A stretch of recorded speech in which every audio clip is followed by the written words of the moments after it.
نماز میں سورۃ فاتحہ کے دوران ہم اپنے رب سے صراط المستقیم کی دعا کرتے ہیں۔ یہ صراط مستقیم کیا ہے اسے ہم نے تھوڑا سا جاننے کی کوشش کی، اور اللہ ہی نے بتایا کہ کن لوگوں کا راستہ ہے جو صراط مستقیم پہ تھے۔ صراط الذین انعمت علیہم، راستہ ان لوگوں کا انعام کیا تو نے ان کے اوپر، غیر المغضوبی، نہ کہ جن پہ تو نے غضب کیا، علیہم اوپر ان کے، ولدوالین، نہ ہی گمراہ، جن پر اللہ کا انعام ہوا۔ کیونکہ یہ جاننا بہت ضروری ہے، کیونکہ بعض دفعہ ہم سمجھتے ہیں کہ ہم سیدھے راستے پہ، صحیح ڈائریکشن پہ جا رہے ہیں، اور ہمیں یہ معلوم ہی نہیں ہوتا کہ یہ صراط مستقیم جو ہم نے خود متعین کر لیا ہے یہ قرآن و سنت سے ہٹا ہوا راستہ تو نہیں کہیں۔ سورۃ نساء میں اللہ تعالیٰ نے اس کا بتا دیا کہ سیدھا راستے پہ چلنے والے اور انعام یافتہ لوگ کون ہیں؟ اللہ اور اس کے رسول کے کیے پر عمل کرنے والے ان کے ساتھ ہوں گے۔ وَمَنْ يُطِعِ اللَّهَ وَرَسُولَهُ فَأُولَٰئِكَ مَعَ الَّذِينَ أَنْعَمَ اللَّهُ عَلَيْهِمْ مِنَ النَّبِيِّينَ وَالصِّدِّيقِينَ وَالشُّهَدَاءِ وَالصَّالِحِينَ وَحَسُنَ أُولَٰئِكَ رَفِيقًا۔ یہ نبی ہیں، صدیق ہیں، شہداء ہیں اور صالح لوگ ہیں، یہ بہترین ساتھی ہیں اور اچھے رفیق ہیں۔ یہ فضل ربانی ہے اور اللہ جاننے والا کافی ہے۔ وہ آدمی کس قدر ناسمجھ ہے جو موتی کو مینگنی کے عوض اور مشک کو گوبر کے عوض فروخت کر ڈالتا ہے۔ انبیاء، صدیق، شہداء اور صالحین کی رفاقت کے مقابلے میں ان لوگوں کی رفاقت کو ترجیح دیتا ہے جن پر اللہ کا غضب اتر چکا ہے اور جن پر لعنت بھیجی گئی اور جن کے لیے جہنم تیار کر رکھی گئی، جو بہت ہی برا مقام ہے۔ صحابہ کرام کی سیرت پڑھنے کے بعد 5 امتیازات ملتے ہیں انعام یافتہ لوگوں کے۔ ہم دیکھتے ہیں کہ کیا وہ ہماری زندگی میں ہے۔ پہلی کہ ان کی زندگی میں سادگی تھی، آسانی تھی اور عدم تکلف تھا۔ اب اپنی زندگیوں کو دیکھیں کہ ہماری زندگی کتنی لیوش، کتنی مشکلات میں پھنسی ہوئی، رکھ رکھاؤ کے چکر میں، اور کس قدر ہم تکلفات میں پھنسے ہوئے لوگ ہیں۔ ڈر ہی لگتا ہے کسی سے بات کرتے کہ کوئی مائنڈ ہی نہ کر جائے۔ وہ چیزوں کو سادگی سے لیتے تھے، ان میں تشدد، بال کی کھال نکالنا اور کریدنے کی عادت نہ تھی۔ ہر بات کے پیچھے نہیں پڑا کرتے تھے، وہ اللہ کے حوالے کر دیتے تھے۔ پھر ان کا علم بڑا اور بابرکت تھا، اور علم کے ساتھ عمل بھی تھا، اور اس میں فضولیات، کثرت کلام، جھاگ اور پیچیدگی کی گنجائش نہ تھی۔ یہ چیزیں اپنے اندر آپ نے پیدا کرنی ہے۔ تیسرا یہ کہ قلب کے اعمال ان کے ہاں جسمانی اعمال سے زیادہ بڑے تھے، اس لیے ان کے ہاں اخلاص، انابت، توکل، محبت، اللہ کی مشیت، اس کا خوف اور اس کی رغبت تھی۔ دنیا اور اس کی متاع سے بیزاری، یہ بھی ان کی کوالٹی تھی۔ کم سے کم تعلق اور اس کی سجاوٹ اور آرائشوں سے اعراض برتتے تھے۔ یہ چیزیں ان کے اندر تھیں۔ پھر دوسرا عمل صالحہ پر جہاد کو غلبہ حاصل تھا۔ جہاد فی النفس بھی آپ کہہ سکتے ہیں، کبھی اس پہ بھی آپ کو بتاؤں گی کتنے قسم کے جہاد ہیں۔ مغضوبی علیہم ولدوالین کون لوگ ہیں؟ آپ صلی اللہ علیہ وسلم کے ارشاد کے مطابق مغضوبی علیہم سے مراد تو یہودی ہیں جو گناہوں کے کاموں میں دلیر ہو گئے تھے۔ اس لیے قرآن کی تفسیر ضرور پڑھیں، آپ کو پتہ چلے یہودیوں کی ہسٹری کیا ہے۔ اہل کتاب تھے، ان میں سب سے زیادہ کتابیں ہیں، سب سے زیادہ پیغمبر رسول ان کے اندر آئے، لیکن کیا وجہ تھی کہ اللہ نے ان کو مغضوبی علیہم کا؟ ان پر اللہ کا عذاب اور پھٹکار نازل ہوئی۔ اور ولدوالین عیسائی مراد ہیں جو فلسفانہ باتوں میں پھنس کر تسلیس اور گمراہی کا شکار ہوئے۔ تسلیس کا عقیدہ آپ جانتے ہیں نا، یہ کہتے ہیں کہ حضرت مریم، حضرت جبرائیل علیہ السلام اور حضرت عیسیٰ علیہ السلام مل کر 3 خداؤں کا ایک خدا ہے۔ ایک عجیب سا عقیدہ جس کو وہ خود بھی نہیں کلیئر کر سکے۔ عدی بن حاتم کہتے ہیں میں نے آپ صلی اللہ علیہ وسلم کے پاس میں مدینہ آیا تو آپ اس وقت مسجد میں بیٹھے تھے۔ لوگ کہنے لگے یہ عدی بن حاتم ہے جو بغیر کسی امان یا تحریر کے آیا ہے، چنانچہ وہ مجھے پکڑ کر آپ کے پاس لے گیا. آپ نے میرا ہاتھ پکڑ لیا اور اس سے پہلے آپ صحابہ کرام کو خبر دے چکے تھے کہ میں امید رکھتا ہوں کہ اللہ تعالیٰ ادھی کا ہاتھ میرے ہاتھ میں دے دے گا. پھر آپ اٹھ کھڑے ہوئے اور میں بھی آپ کے ساتھ. راستے میں ایک عورت اور اس کا بچہ ملے. وہ آپ سے کہنے لگے ہمیں آپ سے کچھ کام ہے. چنانچہ آپ ان کے ساتھ کھڑے ہو کر ان کا پورا کام کر دیا. پھر آپ نے میرا ہاتھ پکڑا اور اپنے گھر تشریف لائے. ایک لڑکی نے آپ کے لیے بچھونا بچھایا. آپ اس پہ بیٹھ کے اور میں آپ کے ساتھ بیٹھ گیا. آپ نے اللہ کی حمد و ثنا بیان کی. پھر مجھ سے کہا وہ کون سی بات ہے جو تمہیں لا الہ الا اللہ کہنے سے باز رکھتی ہے؟ کیا تم اللہ کے سوا کوئی اور اللہ جانتے ہو؟ میں نے کہا نہیں. پھر آپ نے کچھ دیر باتیں کی. پھر پوچھا تمہیں اللہ اکبر کہنے سے کون سی چیز دور رکھتی ہے؟ کیا اللہ سے کسی بڑی چیز کو تم جانتے ہو؟ میں نے کہا نہیں.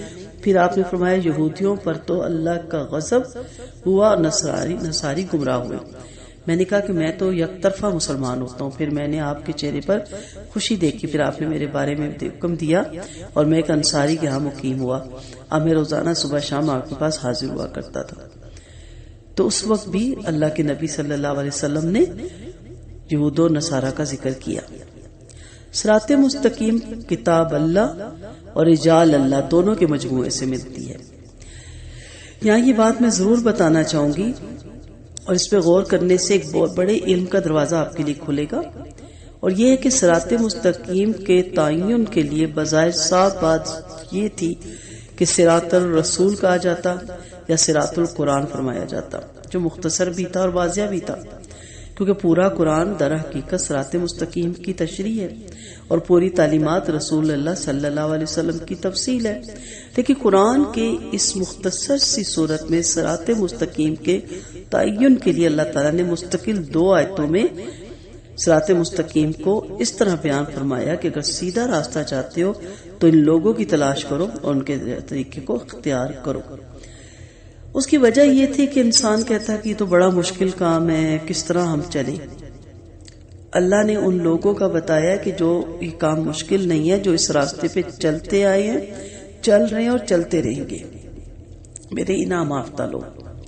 قرآن کریم نے اس جگہ نہ یہ فرمایا کہ قرآن کا راستہ اختیار کرو، کیونکہ محض کتاب انسانی تربیت کے لیے کافی نہیں ہے، اور نہ یہ فرمایا کہ رسول کا راستہ اختیار کرو، کیونکہ رسول اکرم کی بقا اس دنیا میں دائمی نہیں ہے.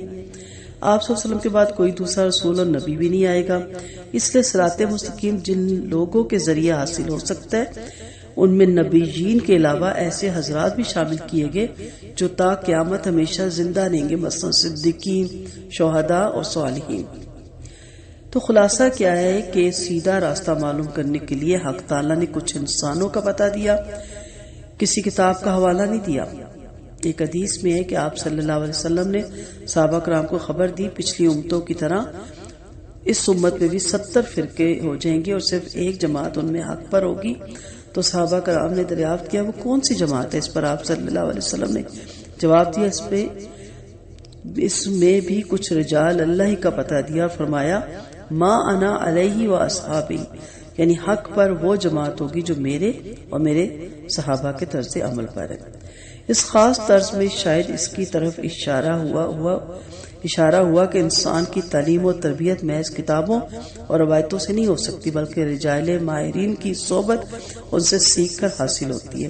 یعنی در حقیقت انسان کا معلم اور مربی انسان ہی ہو سکتا ہے، محض کتاب معلم اور مربی نہیں ہو سکتی. تو قرآن کس کو سمجھنے کے لیے پہلے نبی کریم صلی اللہ علیہ وسلم کی سیرت اور پھر اصحابہ کے اقوال اور اس کے بعد پھر تابعین اور تبع تابعین، ان کی زندگیوں کو بھی پڑھنا اور ان کے اعمال کو بھی دیکھنا چاہیے. بقول اکبر محروم فرماتے ہیں کورس تو صرف لفظ ہی سکھاتی ہے، آدمی بناتے ہیں. اور یہ ایک ایسی حقیقت ہے کہ جو دنیا کے تمام کاروبار میں شاید ہے کہ محض کتابی تعلیم سے نہ کوئی کپڑا سینا سیکھ سکتا ہے، نہ کھانا پکانا، نہ ڈاکٹری کی کتاب پڑھ کے کوئی ڈاکٹر بن سکتا ہے، نہ انجینئرنگ کی کتابوں کے محض مطالعے سے کوئی انجینئر بنتا ہے. اسی طرح قرآن و حدیث کا محض مطالعہ انسان کی اور تعلیم اور اخلاقی تربیت کے لیے ہرگز کافی ہو سکتا جب تک اس کو ماہر لوگوں سے استفادہ حاصل نہ کیا جائے. قرآن و حدیث کے معاملے میں بہت سے لکھے پڑھے آدمی اس مغالطے میں مبتلا ہیں کہ محض ترجمہ تفسیر دیکھ کر وہ قرآن کے ماہر ہو سکتے ہیں. یہ بالکل فطرت کے خلاف تصور ہے. اگر محض کتاب کافی ہوتی تو رسولوں کے بھیجنے کی ضرورت نہ آتی. کتاب کے ساتھ رسول کو معلم بنا کر بھیجنا اور صراط مستقیم کو متعین کرنے کے لیے اپنے مقبول بندوں کی فہرست دینا اس کی دلیل ہے کہ محض کتابیں اللہ کا مطالعہ، تعلیم اور تربیت کے لیے کافی نہیں، بلکہ کسی ماہر سے سیکھنے کی بھی ضرورت ہے۔ معلوم ہوا کہ انسان کی اصلاح اور فلاح کے لیے دو چیزیں ضروری ہیں۔ نمبر ایک کتاب اللہ جس میں انسانی زندگی کے ہر شعبے سے متعلق ایک کام موجود ہے، اور دوسرا رجال اللہ یعنی اللہ والے۔ ان سے استفادہ کی صورت یہ ہے کہ اللہ کے معروف اصول پر رجال اللہ کو پرکھا جائے، جو اس معیار پر پورے نہ اترو ان کو رجال اللہ نہ سمجھا جائے، اور جب رجال اللہ صحیح معنی میں حاصل ہو جائے تو ان سے کتاب اللہ کا مفہوم سیکھنے اور عمل کرنے کا کام لیا جائے۔ فرقہ وارانیت سے بچنا چاہیے۔ اس کا سب سے بڑا سبب کیا ہے؟ یہی ہے کہ کچھ لوگوں نے صرف کتاب اللہ کو لے لیا اور رجال اللہ سے قطع نظر کر لی، اور ان کی تفسیر اور تعلیم کو کوئی اہمیت نہ دی، اور کچھ لوگوں نے صرف رجال اللہ کو معیار حق سمجھ لیا اور کتاب اللہ سے آنکھیں بند کر لی، اور ان دونوں طریقوں کا نتیجہ گمراہی ہے۔ سوال یہ اٹھتا ہے کہ علم رکھنے اور جاننے کے باوجود اس پر عمل کیوں نہیں ہوتا؟ اس کا ایک ہی سبب اور ایک ہی وجہ، اور وہ یہ ہے کہ عالم با عمل کی صحبت کا نہ ہونا۔ بس اس بے عملی کا یہی علاج ہے کہ کسی ایسے علم والے کے پاس بیٹھا جائے جس کا عمل اس کے علم کے عین مطابق ہو، اور جو وہ کہے اس پہ خود بھی عمل کرے۔ تو یہاں تین لوگ سامنے آ رہے ہیں۔ صراط الذین انعمت علیہم، وہ لوگ جن پر اللہ کا انعام ہوا، غیر المغضوب علیہم، وہ لوگ جو اللہ کے غضب اور قہر کے مستحق ہوئے، ولا الضالین، اور وہ لوگ جو راستے سے بھٹک گئے۔ تو اللہ تعالی ہمیں انعام یافتہ لوگوں میں شامل کرے، اور جیسا میں نے کہا کہ اس کے بارے میں اللہ نے بتا دیا کہ جن لوگوں پہ انعام ہوا وہ صدیق ہیں، شہداء ہیں، صالح لوگ ہیں، بہترین ساتھی اور اچھے رفیق ہیں۔ اللہ کے نبی صلی اللہ علیہ وسلم یہ دعا مانگا کرتے تھے، فاطر السماوات والارض انت ولی فی الدنیا والآخرہ توفنی مسلما والحقنی بالصالحین۔ اے آسمان اور زمین کو پیدا کرنے والے، دنیا اور آخرت میں تو ہی میرا مددگار ہے، مجھے مسلمان کی موت عطا فرما اور صالحین میں مجھے شامل کر۔ اللہ کے نبی صالحین میں شامل ہونے کی دعا مانگ رہے ہیں۔ تو انعمت علیہم چار قسم کے لوگ تھے، انبیاء، صدیق، شہداء، صالحین۔ صدیق یہ انبیاء کے انتہائی قریب ہوتے ہیں اور سب سے زیادہ والہانہ ہوتے ہیں۔ شہداء وہ لوگ جو اپنی جان سے گزر جاتے ہیں، اور صالحین وہ لوگ جو اس راستے میں آگے بڑھنے کی کوشش کرتے ہیں کہ صدیق بن جائے یا شہید بن جائے۔ اسی لیے فرمایا صراط الذین، ان لوگوں کے راستے پہ ہمیں چلا۔ یہاں سے اندازہ ہوا کہ اللہ نے صرف ہمیں نظریاتی تعلیم نہیں دی یا خیالی چیز کی طرف ہمیں نہیں بلایا، بلکہ ہمیں بہت واضح اور ٹھوس حقیقت کا پتہ بتایا کہ دیکھو صراط مستقیم ان چار قسم کے لوگوں کا راستہ ہے۔ ہم تمہیں ایسے راستے کی طرف نہیں بلا رہے جس پر کوئی چل ہی نہ سکے، جس کے متعلق کسی کو علم ہی نہ ہو، یا یہ راستہ کوئی غیر عملی چیز ہو۔ کیونکہ کچھ لوگ پریشان ہو جاتے ہیں، دین پہ چلنے کی بات ہوتی ہے، ان کے لیے بڑا مشکل ہو جاتا ہے کہ دین پہ چلنا شاید بہت مشکل کام ہے۔ مشکل کام نہیں ہے، یہ لوگ بھی اللہ کے بندے تھے جو اس راستے پہ چلتے تھے۔ تو اس لیے کوشش کریں کہ قرآن و سنت کے مطابق زندگی گزارے، کہ ایسا نہ ہو کہ نبی کی محبت میں تجاوز کر لے۔ اللہ کے نبی سے اتنی محبت کی، اتنا پیار کیا کہ حضرت عزیر کو یہودیوں نے اللہ کا بیٹا بنا دیا، عیسیٰ کو اللہ کا بیٹا بنا دیا عیسائیوں نے۔ یہ سب انہوں نے دشمن سے نہیں کیا، یہ سب پیار سے کیا، عقیدت سے کیا، محبت سے کیا، محبت سے۔ لیکن ان کی عقیدت محبت حد سے تجاوز کر گئی، ان کو ولد الضالین کہا گیا۔ اس سے ثابت ہوا کہ اگر انسان گستاخ ہو جائے اور اپنی مرضی کرنے لگے تو اللہ کے غضب کا شکار ہو جاتا ہے، اور اگر اس کی عقیدت بہک جائے تو بھی وہ اللہ کے نزدیک ولد الضالین ہو جاتا ہے۔ تو معلوم ہوا محبت اور عقیدت کو بھی شریعت کی زنجیر پہنائی جانی چاہیے۔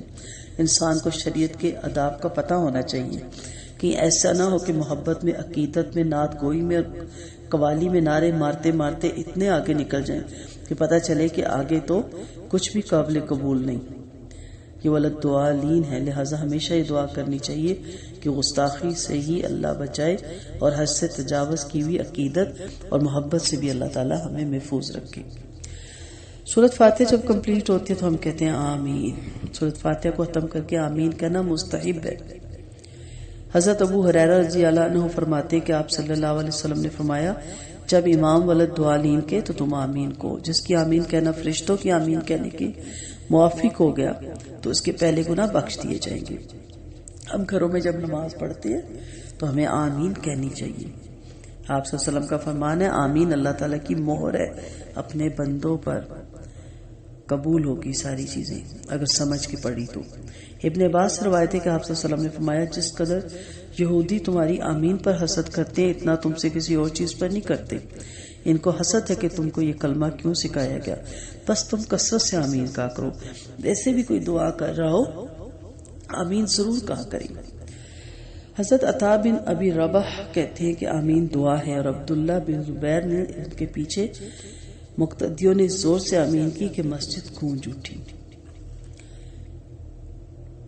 حضرت ابو ہریرہ فرماتے کہ اللہ کے رسول نمازوں میں سورۃ فاتحہ کے اختتام پر آمین کہا کرتے تھے۔ آپ کا فرمان ہے، تم اپنی دعاؤں کو آمین پر ختم کرو، اللہ تعالیٰ انہیں تمہارے حق میں قبول کرے گا۔ آمین آپ صلی اللہ علیہ وسلم کا فرمان ہے، آمین نہ کہنے والے کی مثال ایسی ہے جیسے ایک شخص ایک قوم کے ساتھ مل کر غزوہ کرے، غالب آئے، مال غنیمت جمع کرے، اب قرعہ ڈال کر حصہ لینے لگے تو اس شخص کے نام قرعہ نکلے ہی نہیں اور کوئی حصہ نہ ملے، اور وہ کہے کیوں، تو جواب ملے تیرے آمین نہ کہنے کی وجہ سے۔ اگلے لیکچر میں ہم اس کا خلاصہ دیکھیں گے۔ ابھی یہ صرف دیکھ لیں کہ جب ہم نماز پڑھ رہے ہوتے ہیں تو کیا نماز میں ہمارا دھیان ہوتا ہے اس چیز کی طرف کہ ہم کن لوگوں کا راستہ مانگ رہے ہیں، کیا ہم ان لوگوں کو جانتے ہیں، کیا ان کی ہسٹری کو ہم نے کبھی پڑھا ہے؟ تو پڑھیں اور جانیں اور جاننے کی کوشش کریں۔ وآخر دعوانا ان الحمد للہ رب العالمین۔